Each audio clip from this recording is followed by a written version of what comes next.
যাচ্ছি আমরা 25/5/2015 তারিখে একটি নোটিফিকেশনের মাধ্যমে বলেছিলাম যে সারা রাজ্যের প্রাথমিক শিক্ষক নিয়োগের যে টিচার্স এলিজিবিলিটি টেস্ট অর্থাৎ সংক্ষেপে টেট পরীক্ষা গ্রহণ করা হবে এবং সেই নোটিফিকেশনে আমরা বলেছিলাম যে যারা 2012 সালের টেট পরীক্ষার্থী ছিলেন তাদের কাছে 2012 সালের অ্যাডমিট কার্ড আছে এবং তারা ওয়েবসাইটের মাধ্যমে অ্যাকনলেজমেন্ট কার্ড সংগ্রহ করেছেন। এরা হচ্ছে পুরনো প্রার্থী।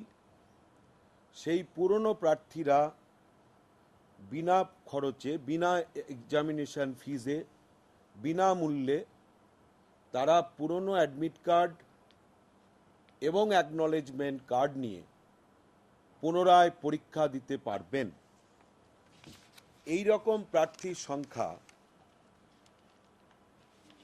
12,95,405 12,95,405 জন পরীক্ষার্থী তারা পুরনো অ্যাডমিট কার্ড আছে এবং তাদের কাছেও অ্যাকনলেজমেন্ট কার্ড আছে, যে অ্যাকনলেজমেন্ট কার্ডের মাধ্যমে আমরা সেই পরীক্ষার্থীকে কনফার্ম করেছিলাম এবং তার পরীক্ষার সেন্টার, পরীক্ষা কেন্দ্রটিও বলে দিয়েছিলাম।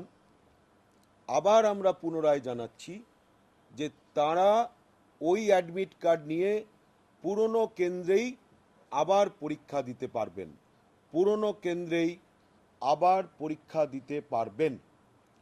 এবং এর পরবর্তীকালে আমরা একটি ঘোষণায় বলেছিলাম 2014 সালে যে সমস্ত পরীক্ষার্থী যারা 2012 টেটের আবেদন করেননি, অর্থাৎ নতুন পরীক্ষার্থী, তারা সারা রাজ্যে ইউনাইটেড ব্যাংক অফ ইন্ডিয়ায় জেনারেল ক্যাটাগরি 100 টাকা এবং রিজার্ভ ক্যাটাগরির ক্যান্ডিডেটদের 25 টাকা ব্যাংকে আমরা জমা দিতে বলেছিলাম পরীক্ষার ফি, সারা রাজ্যের ইউনাইটেড ব্যাংক অফ ইন্ডিয়ার মাধ্যমে। যারা টাকা জমা দিয়েছেন ব্যাংকে তাদের সংখ্যা 3,65,738, 3,65,738। আজকে আমরা আপনাদের মাধ্যমে যেটা জানাতে চাই যে এই মুহূর্তে একটি সিস্টেম চালু হয়ে গেছে, সেটা অলরেডি স্টার্ট হয়ে গেছে। একটি ওয়েবসাইট, সেই ওয়েবসাইটটি আমরা খুব আপনাদের কাছে অনুরোধ করব যে ওয়েবসাইটটি হচ্ছে www.wbresults.nic.in। এই ওয়েবসাইটটি আজকে এই মুহূর্তে যাদের কাছে ব্যাংকের ওই রসিদটি আছে তারা এই ওয়েবসাইটটি খুললে তারা দেখতে পাবেন registration for generation of admit card, registration for generation of admit card.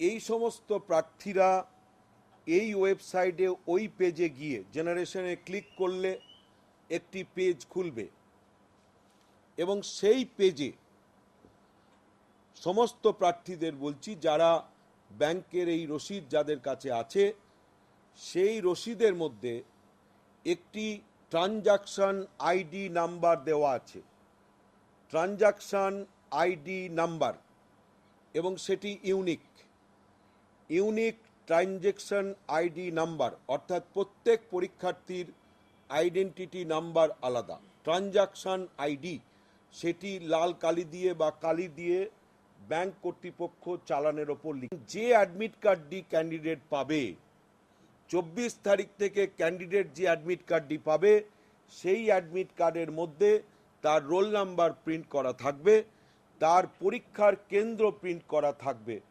ক্যান্ডিডেটের রোল নাম্বার, ক্যান্ডিডেটের সেন্টার, ক্যান্ডিডেটের ডিস্ট্রিক্ট এবং ক্যান্ডিডেটের কোন কি নাম, সেই নামটাও সেখানে প্রিন্ট করা থাকবে।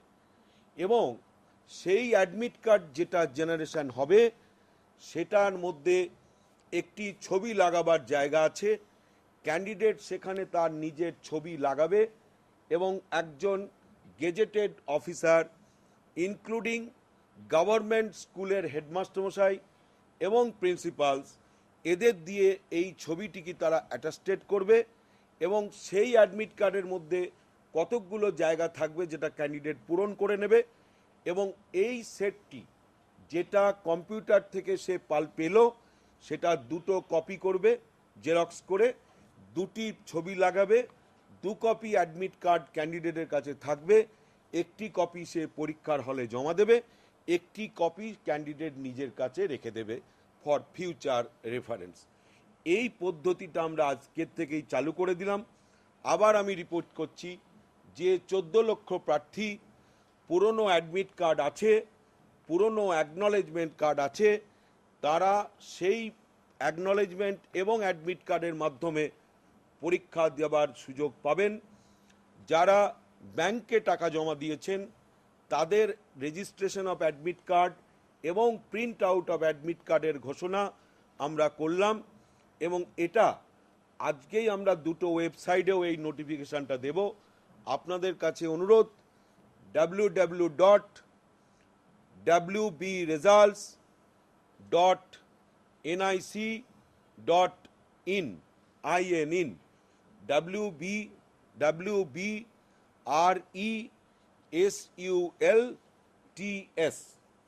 wbresults.nic.in